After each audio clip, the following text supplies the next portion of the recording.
Good evening, everyone. At the outset, I would like to thank Rusa Medical Center, the directors of Rusa Medical Center, Dr. Gurnani especially, for giving us an opportunity to present our work before you.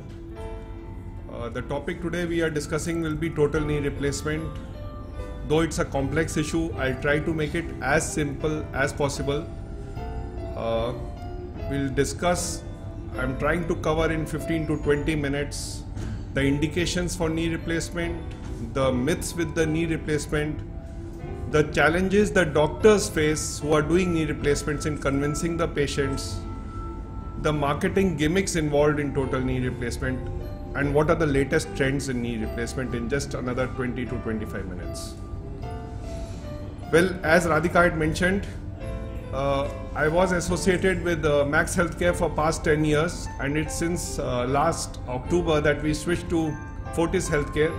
Hence the slides, the videos, presentations of the patients will be majority from the rooms like in the Max, so don't get confused, he's from Fortis and the videos are of patients in Max.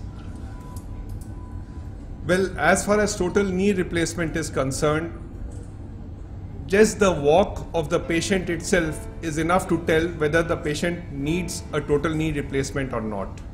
You don't need much of MRIs or more of X-rays, any special X-rays. Yes, AP standing is the guideline, lateral and skyline, they are more than enough to tell that this patient has osteoarthritis of the knees and needs a knee replacement. Before talking about knee replacement, we must realize this is the surgery which became very popular in India in 1990s, only after Atal Bihari Vajpayee ji underwent this surgery. Morning surgery was Vajpayee ji, evening surgery was, I think, Sorab ji. He is absolutely normal now, but Vajpayee ji is having other problems. But everyone only knows that Vajpayee, how is he walking? Why is he walking like that? But remember friends, he has made this surgery a big boon for the surgeons and most popular surgery, most high profile surgery in India. The joint replacement surgery is to move to such an extent in India that for past 10 years now, even the medical tourism is a big boom. For joints, patients do come here, where a joint replacement is done at $10,000, which in US costs $80,000. So you can imagine the difference between that. But we must realize this is a high-end surgery, and the same surgeon who is like a god to the patient becomes his worst enemy if something goes wrong. So it's not just you do it everywhere. You should have adequate backup, pre-plan it properly, have adequate facilities, and then go ahead and do it and try to give your best. Though complications can occur anywhere, but just to do it left and right can cause some major disasters. Before we move to knee replacement, one question everyone wants to ask: can this surgery be avoided? Well, to me the answer is sorry, no. It's a degenerative joint disease. That means it is going to increase as the age advances. Previously the lifespan was about 10 years ago about 72. Nowadays normal lifespan is 88. So more incidence of pain, patient having more surgeries, the incidence increased because the healthcare has changed. So definitely this problem will occur, but yes, you can delay it or avoid it by following healthy lifestyle patterns.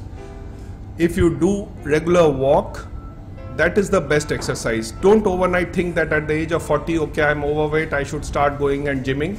You may end up with some other disasters. Regular walk is the best exercise from the age of 20 to 80.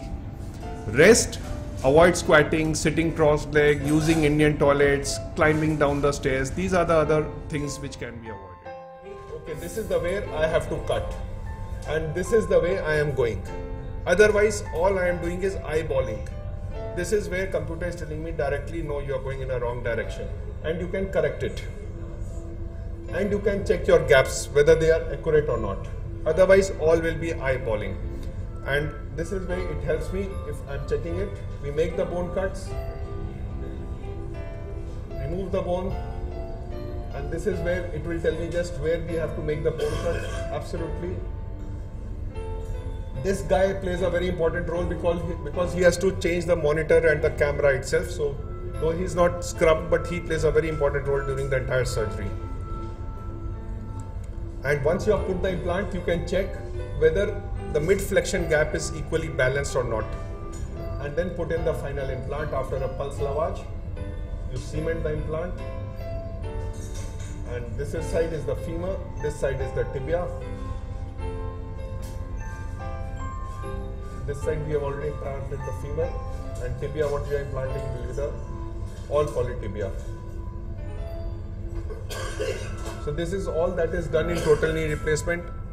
Problem with computer assisted surgery, why it's not being recommended or recommended by North Delhi is North India especially, because it involves a lot of time. If you have to do 10 surgeries, you can't do CAS. But down West India, probably Bombay, Baroda, everywhere, they are using computer assisted surgeries, because after making an incision, you have to feed the data to the computer. That adds 45 minutes to the surgery. Hence, people say, "Arey, aise hi theek hai, why do it?" Then comes the point. It doesn't seem much. It's purely eyeballing what I was talking of. I will try to prove that in next 2 minutes. Once you implant, then you get proper, after surgery also can check it again whether you have balanced medially and laterally or not, millimeter wise also, though it won't make much of difference if it's 11 or 10 or 11.5. Otherwise, what is eyeballing, this video will show it. This was done without a computer. This is the inside of the knee, the medial joint. This is the lateral joint space, and my insert cannot go on the lateral side. I am a bit too tight. Actually, this implant should go in, spacer should go in comfortably. Medially, I am fine. Now, lateral side was tight, medially I was lax, comfortable. Now here you can see, this space is much more, this space is less. This is known as eyeballing. So I have to make it a square, and I am releasing the posterior capsule here, and mind you, a millimeter or 2 millimeters behind that are my popliteal vessels, and if you cut it, you will have to amputate the leg. All this nonsense is not required if you are using a computer CAS, because you rotate the component in such a way that you get balance taking it.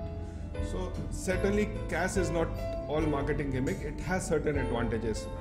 Then people say, if you go for it, oh yes, for tough knees you use it. Point is, if you don't use it for simple knees, you can never use it for tough knees. Otherwise the learning curve, everything has its own learning curve, it will take much long. So I fail to understand why it is like that.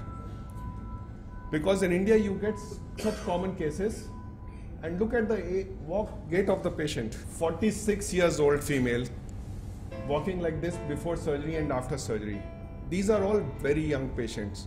So your aim should be, or at least my aim is, that to give the best result to her. And if the computer assisted surgery just adds on to it, I think it's not a harm in it.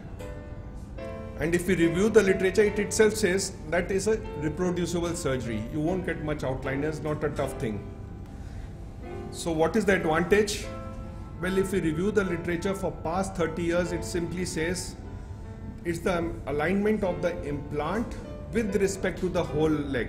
The more accurate the alignment, the longer the implant will last. And this is one thing which is an assistant to surgeon. Though if you don't know what to feed in the data, you will never get what the computer tells you. Then it is a disaster. But if you are feeding it well, sometimes you have to use your mind also. Okay, whatever computer is saying, okay, this is wrong, you must abolish that also. But it's an important aid to you, and I think we must use it.